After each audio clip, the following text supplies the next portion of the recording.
public is being sold a kinetic fantasy. Media and political capital are being poured into high-visibility deterrents, like the proposed Golden Dome Missile Defense Project, a self-described 21st century Manhattan project. This is a strategic misdirection. The mathematical certainty is that the next war will not begin with a launch. It will begin with silence. The primary vector is not a hypersonic missile. It is the silent severing of the global economic nervous system. 99% of all intercontinental data, trillions in daily financial transactions, moves through a few hundred fiber optic cables on the ocean floor. These are the arteries of national solvency. Analysts at CSIS have modeled this scenario. A coordinated, deniable attack on key transatlantic and trans-Pacific cables does not require a warhead. It requires a submersible and a cutting tool. The result is not a crater but a systemic liquidity freeze, a global 404 error for the financial system.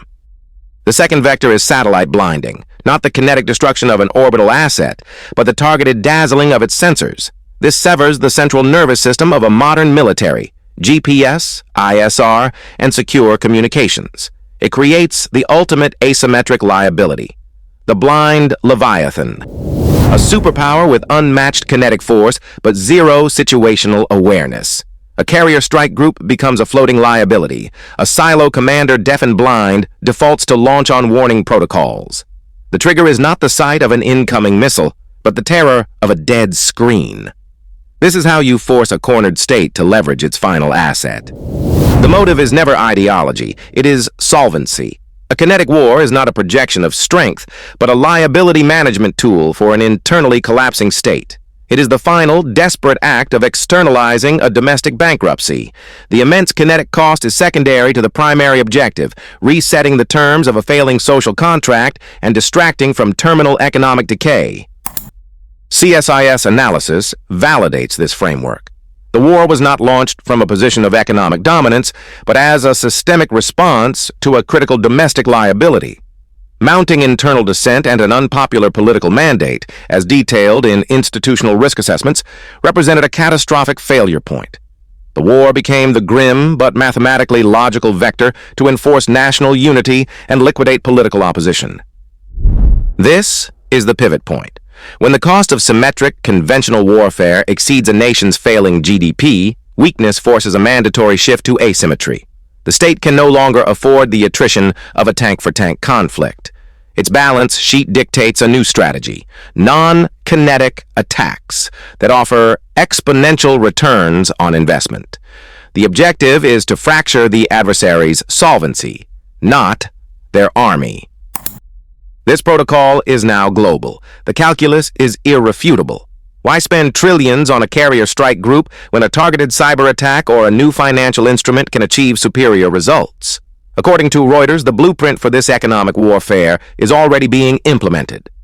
India's central bank has proposed linking the digital currencies of the BRICS nations, creating a direct, non-kinetic vector to bypass and erode the solvency of legacy financial systems. The war for global dominance is being fought on the ledger, not the battlefield. The kinetic cost curve has inverted. The Royal United Services Institute, RUSI, puts the math in stark relief. A $5 million main battle tank, a symbol of symmetric state power, can be neutralized by a $500 commercial drone. This is not a tactical anomaly. It is a systemic shift in the economics of lethality. We call this the democratization of violence, the protocol by which high-yield destructive capability is decoupled from state-level capital investment. Any actor can now inflict disproportionate economic damage, turning a nation's most expensive military assets into multi-million-dollar liabilities. Each successful low-cost attack is not just a tactical loss, it is an economic drain, a direct strike against the state's solvency. As these asymmetric attacks multiply, they function as a financial accelerant, pushing the state toward an economic event horizon from which conventional deterrence cannot save it. The regional instability you are shown is not a bug, it is a feature. These zones of chaos, from the internal fractures in Western nations to the systemic breakdown in places like South Africa, are not the primary conflict. They are laboratories. According to analysis from RUSI, these are designated gray zones, functioning as live fire testing environments for the next generation of warfare. In Within these proxy laboratories, new economic weapons are being calibrated. The BRICS digital currency linkage, reported by Reuters, is not merely a parallel financial system. It is a protocol designed to be deployed within these gray zones to systematically de-dollarize regional economies, testing the speed at which a solvency crisis can be induced from the outside in.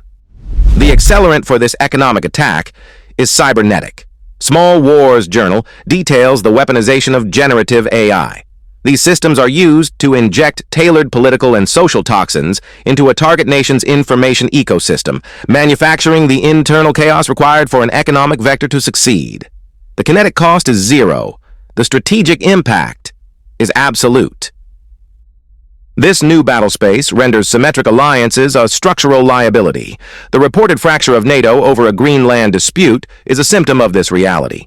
Conventional alliances, built for kinetic warfare, are too cumbersome and politically fragile to counter rapid asymmetric attacks on national solvency. They are an artifact of a bygone era. Therefore, observe these regional fires not as isolated events, but as a blueprint being perfected. According to CSIS assessments, every social fracture, every supply chain disruption, and every currency fluctuation in these gray zones is recorded data.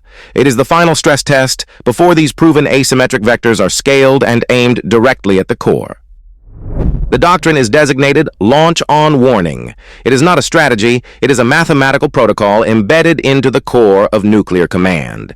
It assumes that in the 25-minute flight time of an intercontinental ballistic missile, a nation must verify the threat and launch a retaliatory strike before its own arsenal is destroyed on the ground. The entire framework of deterrence rests on a single, fragile assumption, that we can see the attack coming. This protocol becomes a systemic liability in the modern battle space. As documented by Small Wars Journal, the weaponization of artificial intelligence creates what we term the fog of digital war. An asymmetric cyber vector, not a kinetic weapon, can now blind a nation's early warning systems, its satellites, its ground-based radar. This is the new front line. The commander in the bunker is now blind. The screens show either ghost signals of a non-existent attack, or more critically, nothing at all, while a real attack is underway.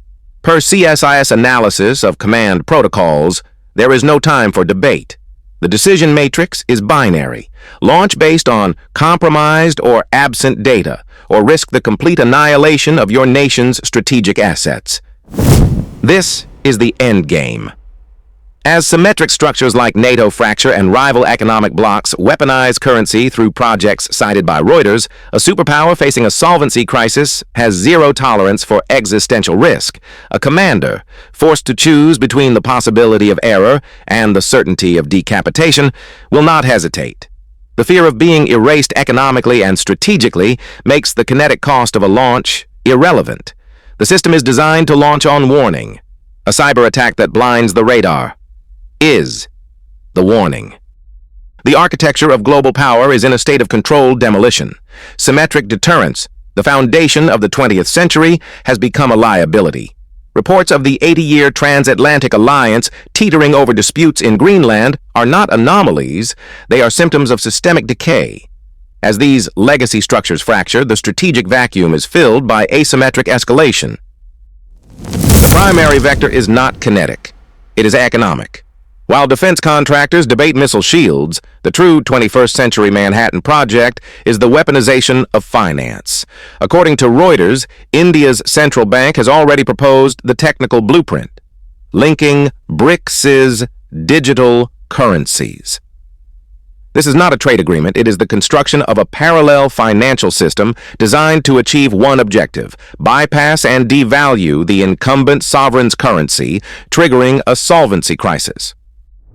To accelerate this crisis, a calibration shot is required, a non-kinetic event to test the system's fragility and the leadership's response protocol. The delivery mechanism for such an event now exists.